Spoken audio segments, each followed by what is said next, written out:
उसे जान से मार के काल चक्र हासिल करे के अलावा दूसरा कोनो चारा नहीं खे।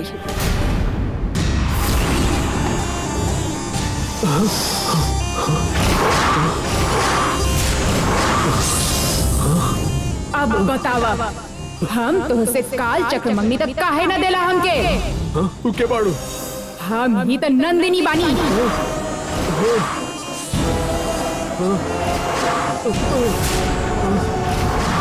एकर मतलब तू गंगा नहीं खे? हम गंगा के रूप में नंदिनी ही बानी।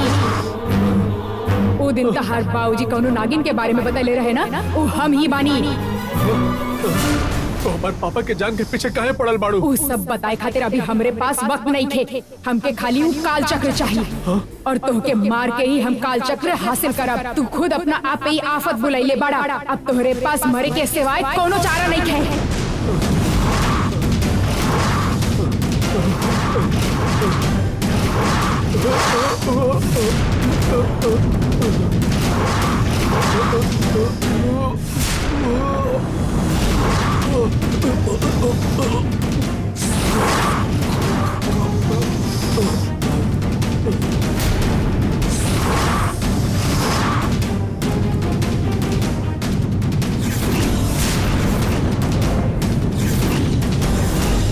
गंगा,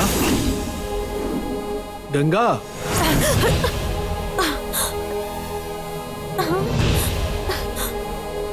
का भइल गंगा? तू हमके इसे काहे देखत बाड़ू? मंदिर में चल जब ऐसा हम कहनी ता तो हमसे नाराज हो गई लू। हमार कहे के वो मतलब ना रहे। इतना सा चीज खातिर तू काहे तकलीफ उठेबू? यही से हम ऐसा कहनी। अगर पापा इस चीज से खोजे लगे तो तू उनकरा के जाके दे देबू। अभी खातिर ये हमारे पास रहेदा। एकर का करे के बाद ये हम देख ले।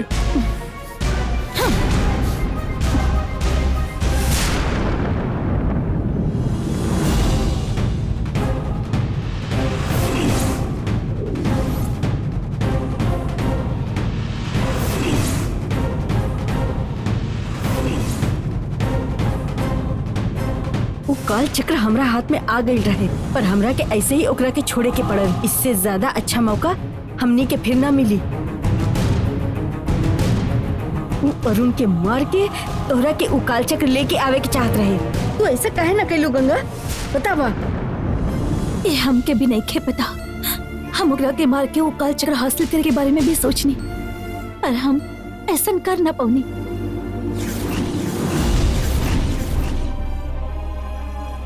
जे काल चक्र के हासिल करे खातिर हम ही महल में गंगा होके के नाटक करत पानी, हमरा सामने होके भी हम ओकरा के काहे हासिल न कर पानी। हमके ई बात के बहुते दुख बा। हम जानतनी काहे कि तू ओकरा से प्यार करे लागल बाड़ू। हम जब से ऐजा आइल बानी तब से तोहरा के देखा तानी। गंगा होए के नाटक करत करत तू सच में गंगा की जिंदगी जिए लागल बाड़ू। ई परिवार के दरिंदा के सबक सिखावे के तोहार इरादा हमरा के नहीं दिखत, बल्कि तू उनकर जान बचावे की कोशिश करत तारू। काहे तू जैसा सोचत बड़ू ऐसा कुछ नहीं खे। देव सेना के हम कुछ ना होके देव ऐसा कसम लेत भय हम तोरा के खुद देखनी। देव सेना के कुछ ना होके देव ऐसा कसम ले रहनी हम। और हमने के दुश्मन बिच्छू, लंबोदरी, राजशेखर और माधवी बाड़े वो सबके खत्म करके तो काल चक्र के हासिल करल वो है हमार मकसद बा। तो पार्वती माँ के दियल भय वचन भूलत रुका? जो लोग हमनी के धोखा देले बड़े उनकर में से केहू के भी जिंदा मत छोड़िया। उस सबके खत्म कर दिया। उनकर परिवार के कोनो भी सदस्य के जिंदा मत छोड़िया। तू उनकरा के राजशेखर के पूरा परिवार के खत्म कर देबू ऐसन वचन देले रहलू। फिर उ लड़की और उ अरुण पे इतना प्यार काहे आवतारा? आज तोहरा के उ दोनों पर इतना दया काहे आवता? कल तोहरा के अगर उ राजशेखर पर भी दया आ गई तो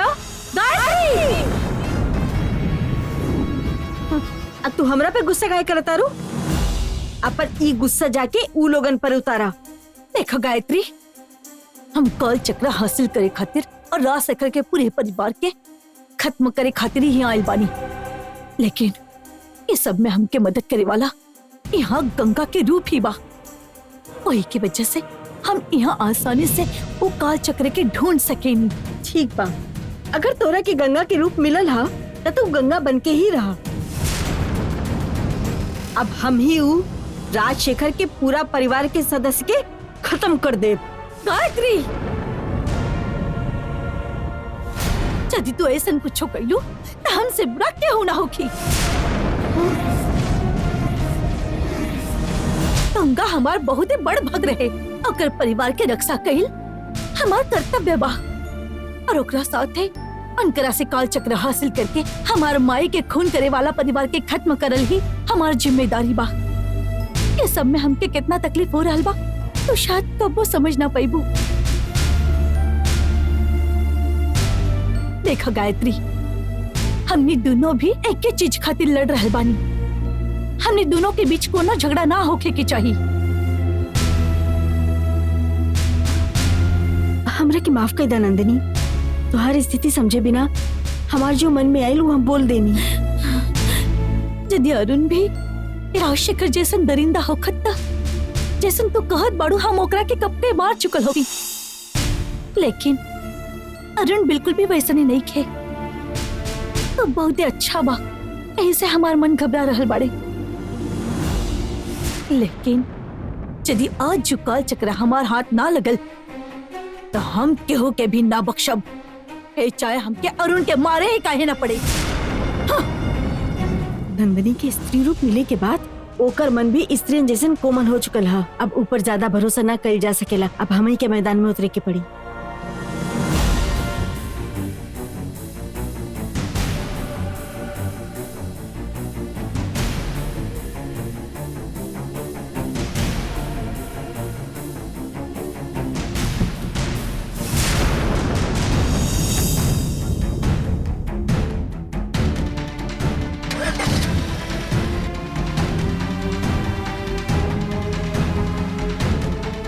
अरुण काल चक्र लेके बाहर जाता रहा। ओके रोके के पड़ी। नंदिनी रोका ओकरा के।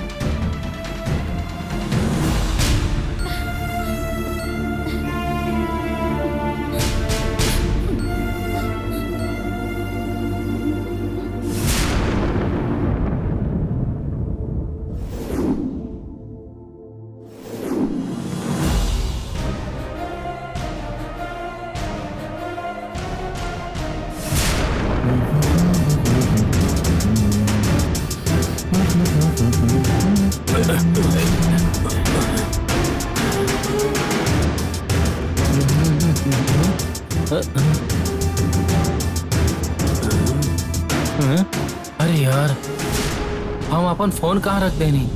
हाँ,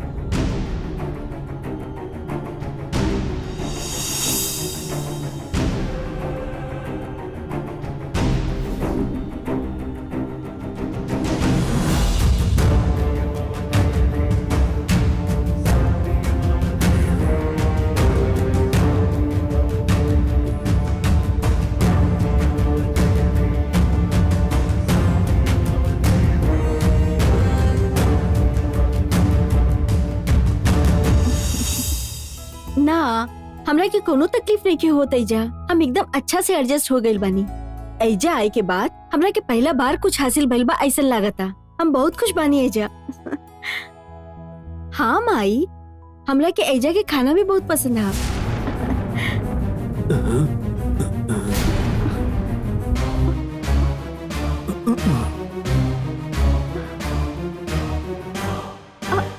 हम रउआ से बाद में बात करब।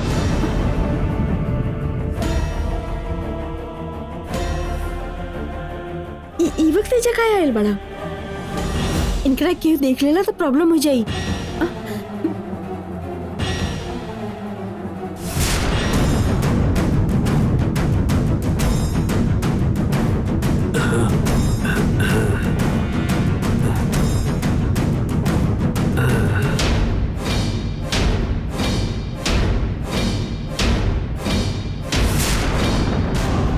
बेटे गायत्री, रवा रवा ऐजाई रवा।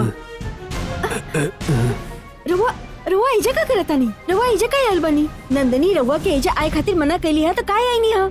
रवा ओकर बात काहे ना माने नी? कल के केहू देख लेला तो दोनों पे शक हो सकेला। हमके माफ कर दा बेटा।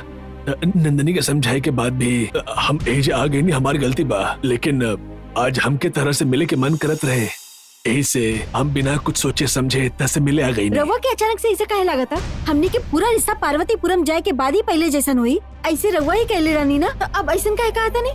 अगर नंदनी की कुछ हो गई तो हमने सब का करब? हमसे ज्यादा तू नंदनी के चिंता करेलू, ई बात के हमके बहुत गर्व है बेटा। एकर बाद हम ऐसा गलती कब्बो ना करब, हमके खाली ई बार माफ कर दा बेटा।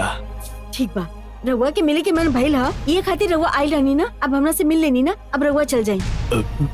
रुका जरा, पहले हम तहार खातिर जौन लेके आइल बानी वो तरह के दे देई।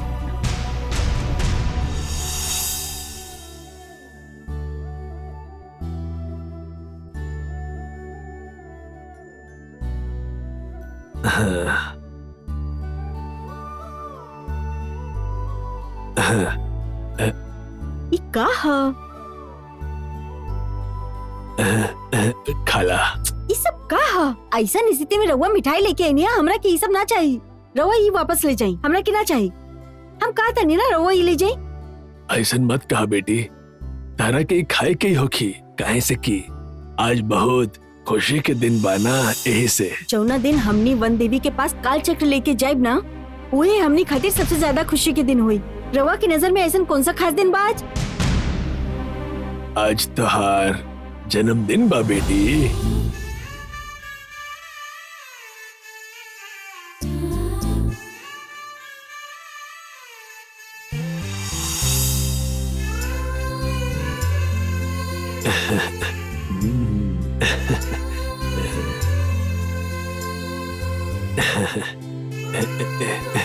यही से तहार पसंद के पकवान बना के हम देवी के प्रसाद लेके तहार पास लेके आयल बानी।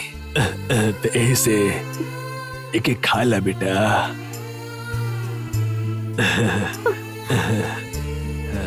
जन्मदिन हमरा के गोद लियल गई रहे, उहे कि हम इतना साल अपन जन्मदिन समझ के मनावत रहनी, पर आज हमरा के सच पता चलल।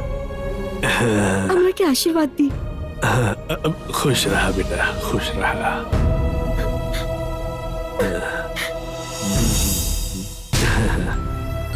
रवा कौना वजह से एजा आइल बनी, ई समझे भी नहीं, रवा की डांट देनी। हमरा के माफ कर दी। ठीक बा बेटी, पहले तू अपन मुंह मीठा करा। बचपन में तारा के ऐसा ने गुलाब जामुन बहुत पसंद रहे।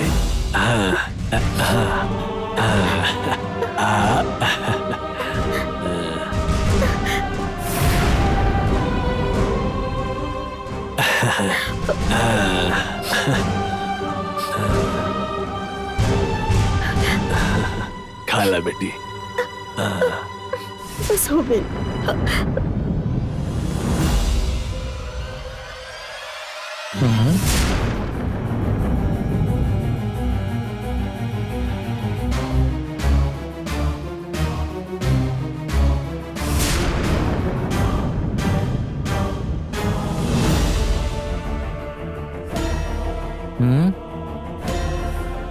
इस संध्या केकरा साथ बात करत दिया?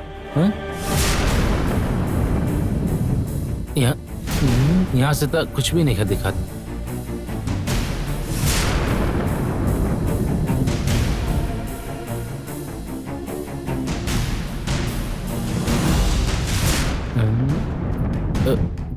कौन हो कि वहां पर कुछ नहीं कर समझ आओ।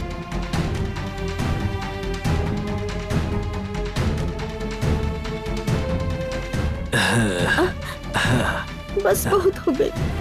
इतना साल के बाद हम फिर से अपन जन्मदिन रवा के साथ बनावत आनी। थैंक यू वेरी मच। अब रवा एजा से जाई। ठीक बा बेटी, अब हम जाते नहीं। तू संभल कर रहा, तू संभल के रहिया। हाँ ठीक बा, हम जाते नहीं बेटी। हाँ ठीक से रहिया, हम जाते नहीं।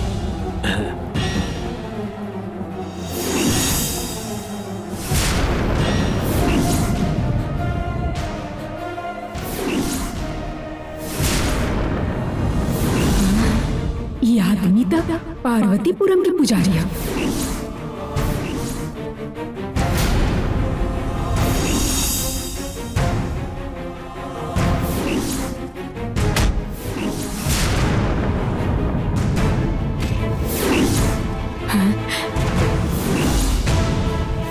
तब फिर संध्या ही पुजारी से बात तय कर रह बिया।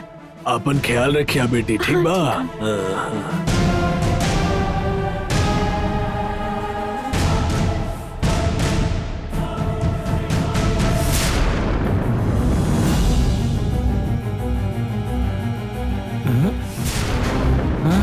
अरे अरे हे भगवान माधवी, एकरा कारण हमेशा हमके तकलीफ भइल बा। एकर कुछ तो करे के पड़ी।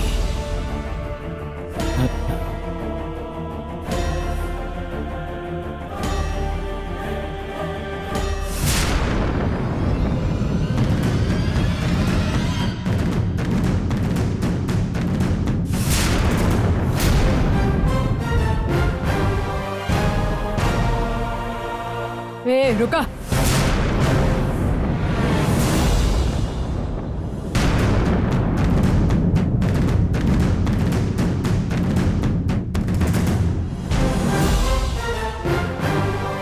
ए रुका।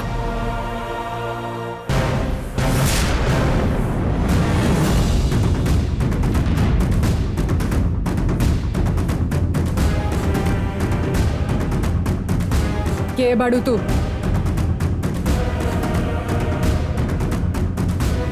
पहले हमके मरलास और अब हमरा संध्या के परेशान कर दिया। जे पूछ ले बानी जवाब दा।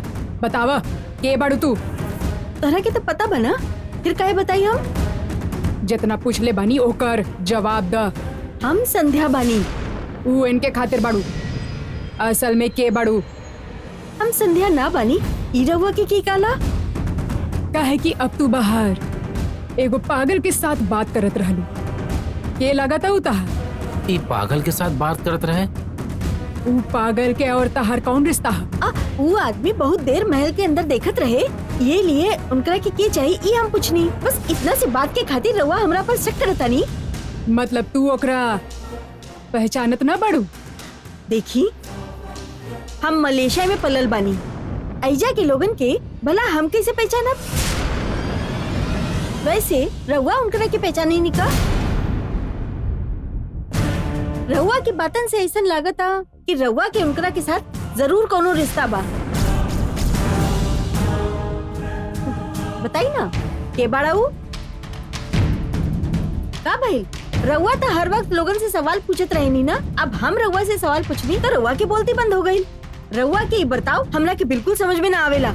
रउआ से परेशान होके हम मलेशिया जाए के सोचतानी। संध्या तू मत जा, कुछ भी करके करा के हम महल से बाहर निकाला। अब जौना आदमी के बारे में रउआ हमरा से पूछनी ना, वो आदमी हमरा के एगो बात बतौला। अब रउआ ओकरा बारे में कुछ बता सकेनी का? कहा बताइलस? कौनो तो नंदनी नाम की लड़की बाड़ी, ई परिवार के सभी लोगन के खत्म करे वाला बाड़ी। ई कहला हुआ हमरा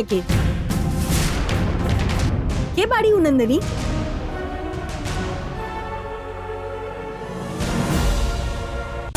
कौनो तो नंदनी नाम की लड़की बाड़ी, ई परिवार के सभी लोगन के खत्म करे वाला बाड़ी। ई कहला हुआ हमरा के बाड़ी हूँ नंदनी?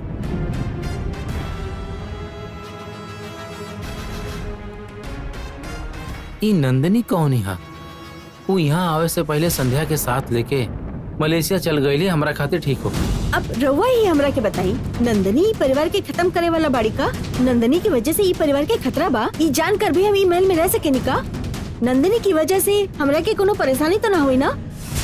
जब तक हम एहिजा बानी, एहिजा रहे वाला कौनो भी शख्स के कौनो भी परेशानी ना होके दे, बुझलू? रउआ तो कॉन्फिडेंस के साथ कहता नहीं, लेकिन हमरा के ई बात के डर लागता। नंदनी के एजा आए से पहले हमार मलेशिया जाए भी सही रही।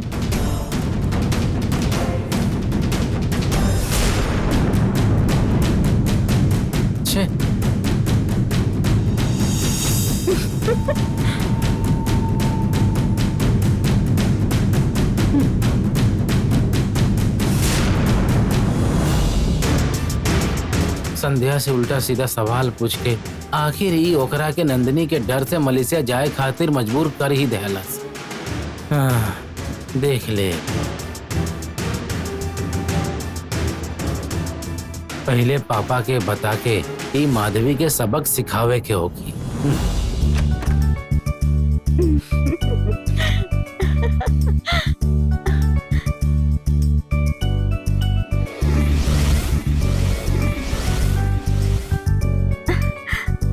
हक यस।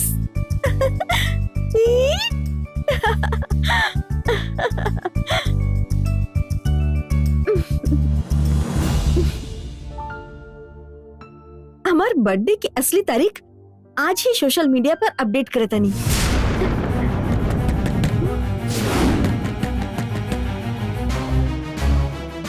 ये हुई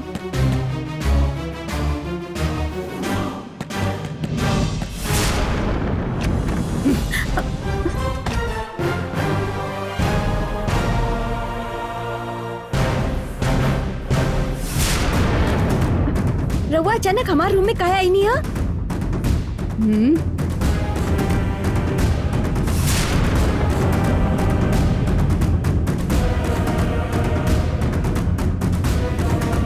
हम रवा से कुछ पूछा था नहीं, हमारे रूम में रवा काहे आई नहीं है? अच्छा, मलेशिया से तू एहिजा कब आइलू? रवा की क्या करे क्या? हमके सच सच बतावा, बोला कब आइलू तो एहिजा? पिछला महीना आई नहीं है। मूर्ति के कब से जानत पड़े? ये बात से रवा के क्या मतलब? हमके जाने के हब बतावा। पिछला 3 महीना से।